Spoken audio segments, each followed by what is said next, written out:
படம் நல்லா இருக்கணும், பார்க்குறவங்களுக்கு பிடிக்கணும், அவ்வளோதான். அதுக்கு மேலே இந்த க்ரோர்ஸ் எல்லாம் அது ப்ரொடியூசருக்கு கிடைக்கிறது, எனக்கு கிடைக்கிறது இல்லை. அதை பற்றி ஐம் நாட் போதர்ட் அபவுட் இட். படம் நல்லா இருக்கணும், அவ்வளோதான். இது வரைக்கும் அந்த மாதிரி லிஸ்ட் நான் போடலை. லிஸ்ட் அது அது எனக்கு அப்படியெல்லாம் பிளான் பண்ணி வைக்கிறது இல்லை. I'm going with the flow, அவ்வளோதான்.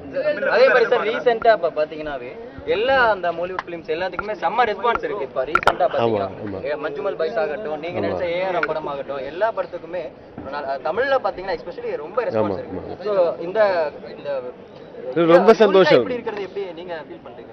ரொம்ப சந்தோஷம். இப்போ நான் சின்ன வயசுல இருந்தே தமிழ் படங்கள் நிறைய பார்ப்பேன்.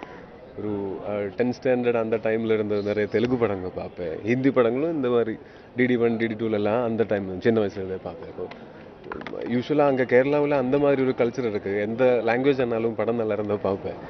அப்போது அது அப்போது எனக்கு இது புதுசாக தெரியல. இது சினிமா இஸ் விஷுவல், அதுக்கு விஷுவல் லாங்குவேஜ் தான், லாங்குவேஜ் பேரியர் இல்லை. இப்போது எஸ்பெஷலி இப்போது ஆஃப்டர் இந்த கொரோனா எல்லாம் முடிஞ்சதுக்கப்புறம் எல்லா இண்டஸ்ட்ரீஸும் இடையில இருந்த அந்த லைன் பிளர் ஆச்சு. இப்போ அந்த மாதிரி ஒரு லைனே இல்லை. எந்த லாங்குவேஜில் ரிலீஸ் ஆனாலும் அது டப் பண்ணி எல்லா லாங்குவேஜுக்கும் போகிறீங்க, அதெல்லாம் எல்லாருக்கும் என்ஜாய் பண்ண முடியுது. அது ரொம்ப சந்தோஷம்தான்.